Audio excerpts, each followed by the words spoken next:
Horses, Cades Cove, and Roaring Fork Motor Nature Trail. See all the sights without leaving your car. The only problem with those is once somebody spots a bear, you're stuck in a miles-long traffic jam. We call those bear jams. And the people won't leave until the bear leaves. All right, you'll notice we're slowing down. This is where the discount ticket holders exit. Now, our other tram is slowing down across that highest point, Tower 5. Both trams are being pulled by the same cable, the center cable above us. That is the only moving cable up there, is pulling both cars at the same time. So whenever one tram slows down, the other one does too. Those three cables have a total weight carrying capacity of over 1 million pounds. And they are inspected daily. Every morning, our first trip up and down, our maintenance guys are actually riding on top of the tram cars inspecting the cables.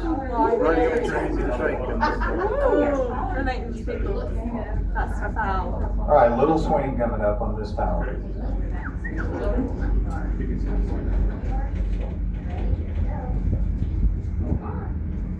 Speed just to make sure we get it. There we go.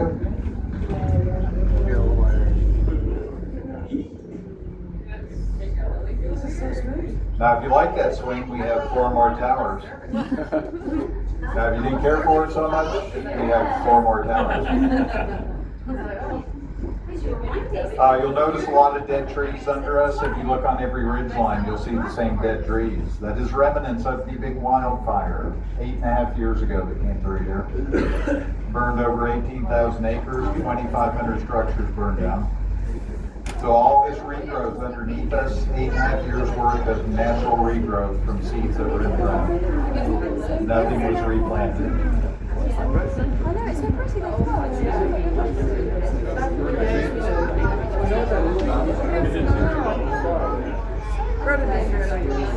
Now this road we're crossing is the Gatlinburg bypass. That's a more scenic way to go around downtown. Or when traffic is more than you want to deal with on the parkway, you can get on the bypass at either end and down and go around it all. Come on, look at the ladder gate at the final. Alright, little tiny swing on this tower. Right, I think this is the big thing.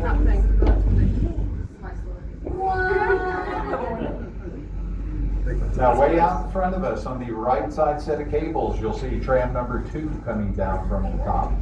They're going to pass down our right side here in a few moments. When we are side by side with the other tram, that's halfway.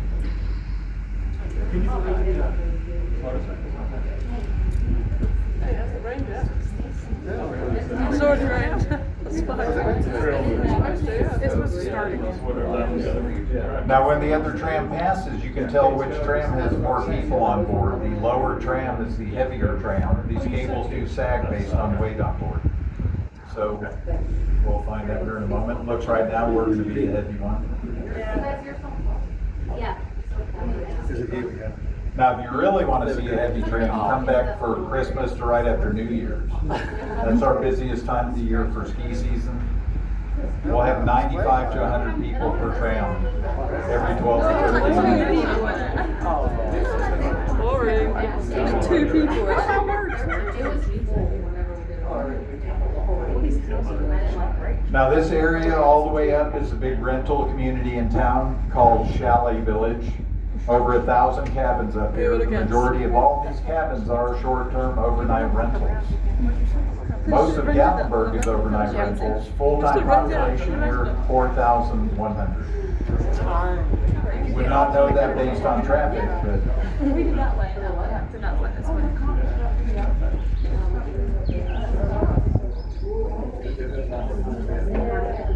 we do have a unique cabin coming up on the left. In a moment, you're going to see a dark gray cabin pass by.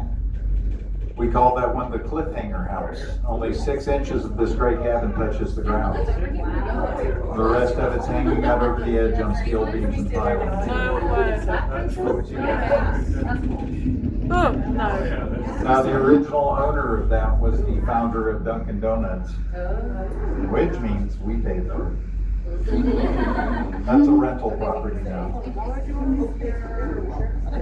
All right, do keep your eyes open. This is where we do see a lot of our bear sightings, usually walking down the streets, crossing one of the yards, sometimes on the deck of the cabin, and occasionally in the car parked in front of the cabin. Yeah, our bears can open car doors, so you do want to keep your doors locked. They're real good at getting in, but if the door shuts behind them, they're not so good at getting out.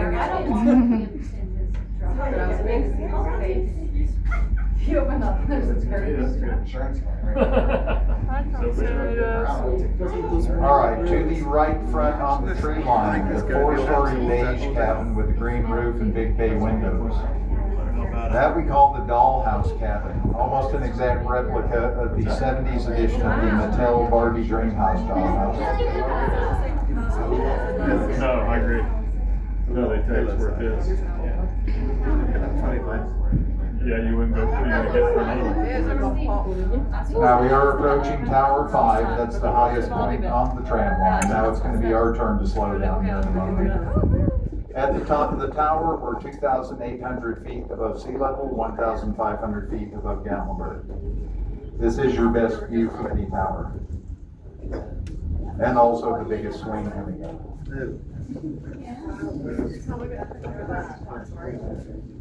I think it's clearer. I can see how we're Oh, wow, this is not frustrating. I'm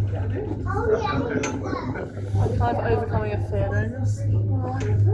All right, little swing at the top, followed by this one.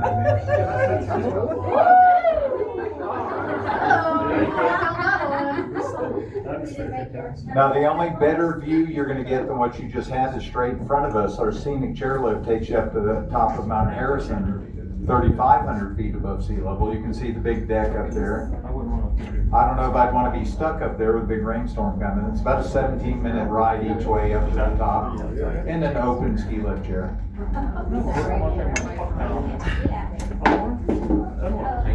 All right, one more tower. Now up ahead is our terminal.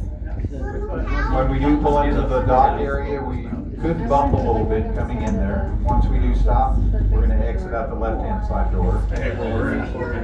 Now, if you look to the left here in a moment, the big open area right before we get to the terminal, that's our wildlife habitat. Hopefully the bears are out and you can catch a glimpse of our bears down there. Now, our wildlife habitat is free, so you can get in there with just your transit. Look at who's just Sleeping sleeping. Oh, it's two of them. Aww. Once again, we close at 6 tonight, pending any bad weather. Once we close